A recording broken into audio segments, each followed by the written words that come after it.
বলেছে, মামার বাড়ি বলেছে বাংলাদেশ আমাদের। যারা কাঞ্চনপুরে নাগরিক সুরক্ষা আন্দোলন করেছিল ওই বাঙালি ভাইদেরকে আমি বলতে চাই,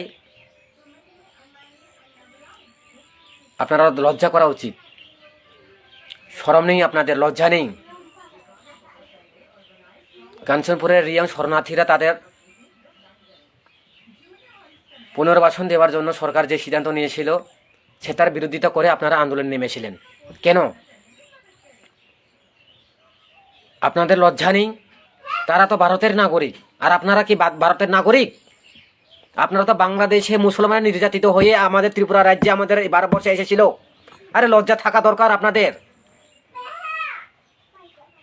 আমাদের দেশের ভূমিপুত্রকে আপনারা কেন বাধা করতে পারেন?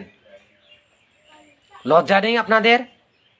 আরে বাঙালি, আপনারা বাংলাদেশের থেকে এসে এখন বাংলা কথা বলেছিলেন, আমিও বাংলা কথা বলি এখন বাধ্য।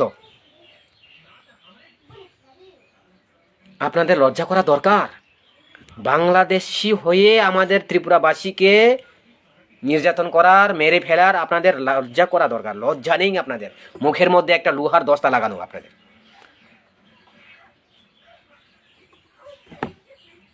আপনাদের বাঙালিই বলেন, বাঙালির মতো আর শয়তান পৃথিবীতে নেই। কেন এইসব করেন আপনারা? অনেক শিক্ষিত আছেন আপনারা,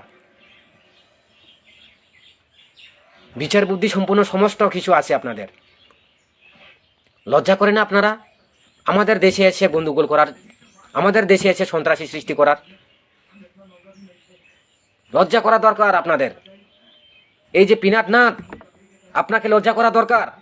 আরে আপনার বাবা, আপনার দাদু, আপনার ওই আগের বংশ পরম্পরা তো বাংলাদেশে এসে বাংলাদেশি থেকে বাংলাদেশে বসবাস করে এসেছিল। এখন ত্রিপুরাতে আমাদের এই দেশে, এই রাজ্যে এসে আপনারা কেন আন্দোলন করেন? লজ্জা নেই? মুখের মধ্যে একটা লজ্জা নেই? আর এইবার শুনে আরো শান্তি পেলাম যে আমি নাগরিকতা হব, আমি ভোটার হব, রেশন পাবো। বলা হচ্ছে যে এটা বাতিল করতে হবে। হ্যাঁ হ্যাঁ, কি বলবেন?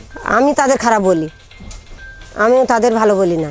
ভয় পালেও আমি সাহস করে আছি যে আমাদের তাড়াবে না। আমি জানি মোদী সরকার আমাদের রেখে দেবে।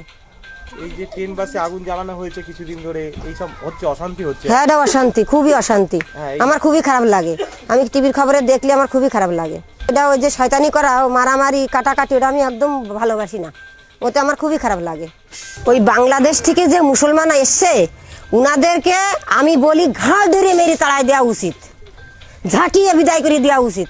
কেন উনাদের থেকে আমি খুবই শান্তিতে থাকতে চাই। উনারা কেন এখানে থাকবে? এখানে তো আমাদের দেশ বলেছে, মামার বাড়ি বলেছে বাংলাদেশ আমাদের, এখানে আমাদের নিজস্ব দেশ।